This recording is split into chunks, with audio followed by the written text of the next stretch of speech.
Bismillahirrahmanirrahim. Assalamualaikum warahmatullahi wabarakatuh. Di sini saya akan menjelaskan tentang proses fotosintesis.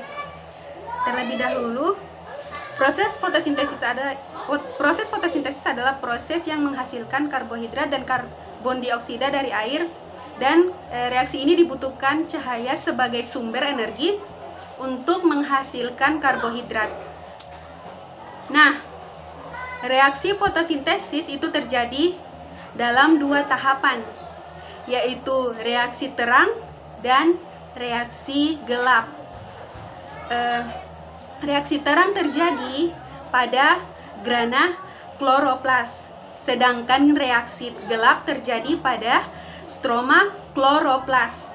Nah, dalam kesempatan kali ini saya akan menjelaskan tentang reaksi terang dalam proses fotosintesis. Oke, saya akan mulai menjelaskan tentang reaksi terang dalam proses fotosintesis. Disebut reaksi terang karena reaksi ini baru dapat terjadi kalau ada cahaya matahari. Nah, reaksi terang fotosintesis itu dibagi menjadi dua, reaksi terang non-siklik dan reaksi terang siklik.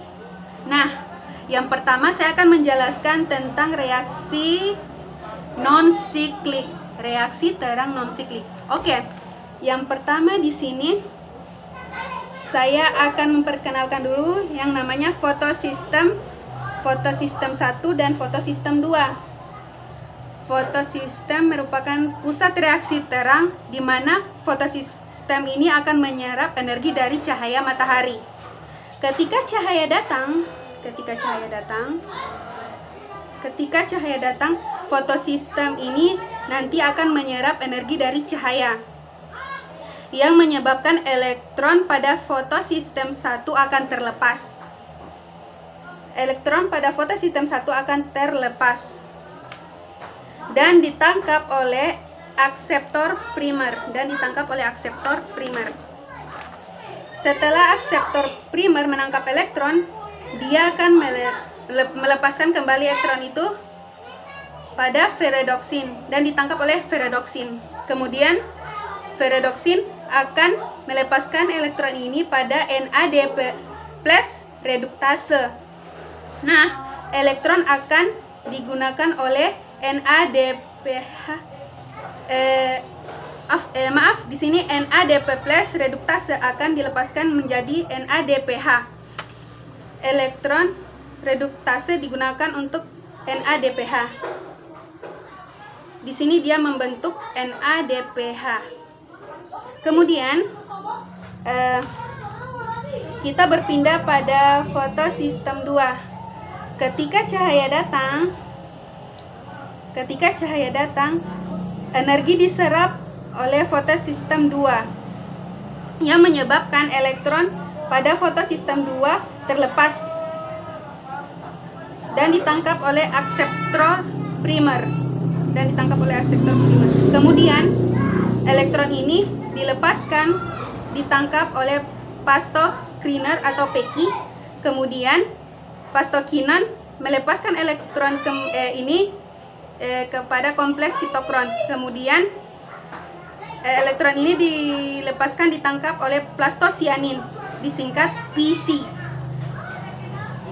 Di sini tadi fotosistem 1, ketika cahaya datang, elektronnya itu dilepaskan. Akibatnya fotosistem 1 ini kekurangan elektron. Kekurangan elektron pada fotosistem 1 dipenuhi oleh plastosianin ini. Jadi elektron pada plastosianin diberikan pada fotosistem 1 supaya dia tidak kekurangan elektron. Nah, ketika elektron ini berjalan dari akseptor primer ke pastokinase ke plastosianin, elektron ini nanti akan melepaskan lagi sehingga akan terbentuk ATP. Kemudian kita kembali pada fotosistem 2 lagi. Di sini cahaya masuk, elektron itu dilepaskan. Akibatnya fotosistem 2 kekurangan elektron. Kekurangan elektron pada fotosistem 2 ditambah oleh molekul H2O atau air. Molekul air ini itu akan memberikan elektron pada fotosistem 2. Akibatnya molekul air ini akan terpecah menjadi H+ dan oksigen. Jadi oksigen ini dihasilkan dari pemecahan air ketika reaksi terang. Nah, ini adalah reaksi terang non-siklik. Hasilnya apa? Mendapatkan ATP dan NADPH. ATP dan NADPH nanti akan digunakan pada reaksi gelap fotosintesis.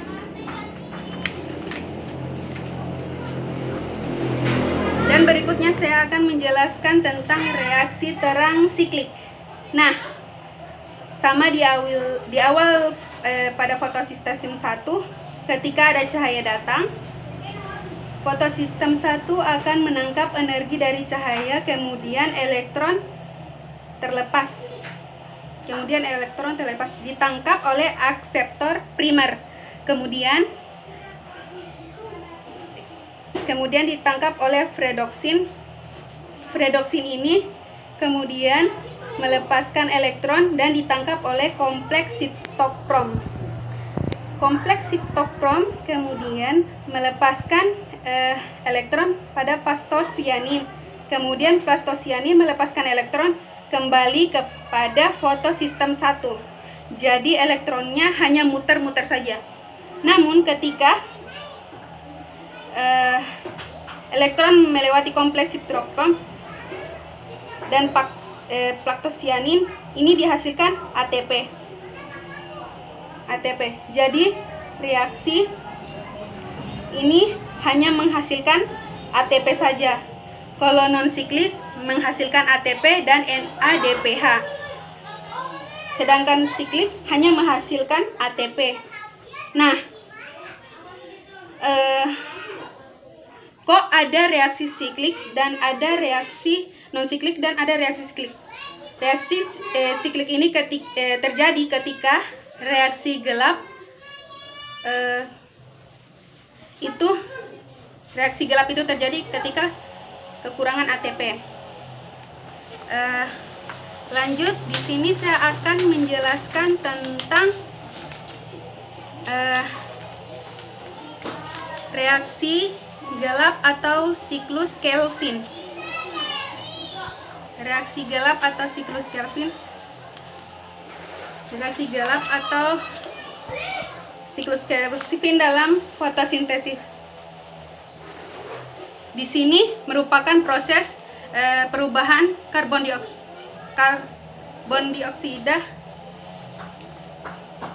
Nah, gliseraldehida 3-fosfat ini akan digunakan untuk membentuk glukosa. Seperti telah saya jelaskan di video sebelumnya. Maaf, di pertama tadi ada dua tahapan, reaksi terang dan reaksi gelap. Reaksi terang menghasilkan ATP dan NADPH. ATP dan NADPH yang dihasilkan dalam reaksi terang tadi akan digunakan dalam reaksi gelap untuk membentuk gliseraldehida 3-fosfat. Bagaimana caranya reaksi gelap terjadi dalam proses ini? Saya akan menjelaskannya. Reaksi gelap atau siklus Kelvin terjadi di stroma kloroplas. Di sini terjadi dalam 3 tahap reaksi. Pertama, fiksasi, yang kedua reduksi, yang ketiga regenerasi. Dimulai dari tahap pertama, fiksasi. 3 molekul CO2 akan disatukan dengan 3 molekul ribulusa bifosfat. Untuk menghasilkan 6 molekul 3-fosfat, 6 molekul 3 fosfogliserat 3 CO2 disatukan dengan 3 ribulusa bifosfat menghasilkan 6 3 fosfogliserat. Ini dianalisis oleh enzim yang namanya Rubisco. Ini adalah enzim yang paling melimpah di paling kompleks, Rubisco. Ini adalah tahap kemudian 6 molekul 3 fosfogliserat akan diubah menjadi 6 molekul gliseraldehida 3 fosfat. 6 molekul gliseraldehida 3 fosfat.